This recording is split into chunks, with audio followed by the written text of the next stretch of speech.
নবীজি বলছেন একদিন সাহাবীদের মজমায় একদিকে তাকাইয়া বলছেন যুদ্ধের জন্য ফান্ড কালেকশন করতেছে, দান। আল্লাহর নবী বলেন এদিক থেকে আছো কে? যুদ্ধের জন্য দান করবা। ওসমান বললেন দাঁড়ায়া 100 উট আল্লাহর রাস্তায় দান করলাম। আল্লাহর নবী এদিক দিয়ে হাত বাড়ায় বলছে এদিকে আছো কে? আল্লাহর রাস্তায় দান করবা।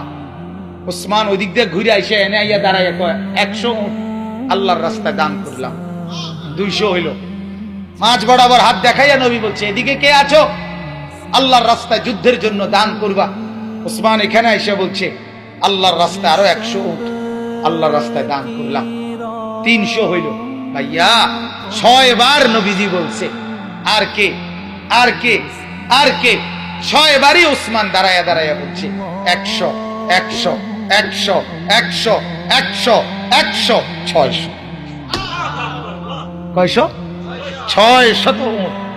এবার আল্লাহর নবী হাসি দিছে আর ওসমান দাঁড়াই আবার বলছে ইয়া রাসূলুল্লাহ 100 ঘোড়াও আল্লাহর রাস্তায় দান করলাম।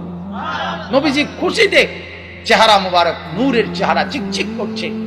হযরত ওসমান বলছে ইয়া রাসূলুল্লাহ একটু অপেক্ষা করেন, আমার দান করা শেষ হয় নাই, আমি ঘরের থেকে একটু আইতে আছি।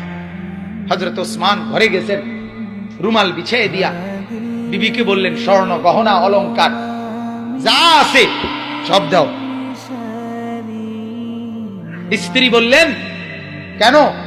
বড় কোনো পার্টি, উনি ব্যবসায়ী ছিলেন তো, বড় কোনো মহাজন, বড় লেনদেন মানে বড় পুঁজি খাটাইতেছেন নাকি?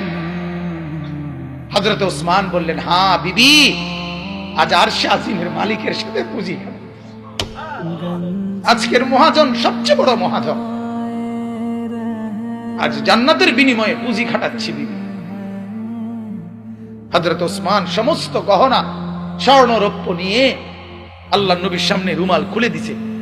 হাদিসে আছে আল্লাহর নবী এক হাতে স্বর্ণের টুকরা এক হাতে রৌপ্যের টুকরা হাতে তুলে আল্লাহর নবী তখন বলছেন আল্লাহুম্মা ইন্নী রাযীতু আন উসমান ফারদি আন। আল্লাহ আমি জমিনে আমার উসমানের উপরে রাজি হয়ে গেলাম, আপনি আরশে তার উপরে রাজি হয়েছেন। আমি জমিনে রাজি, আপনি আরশে রাজি।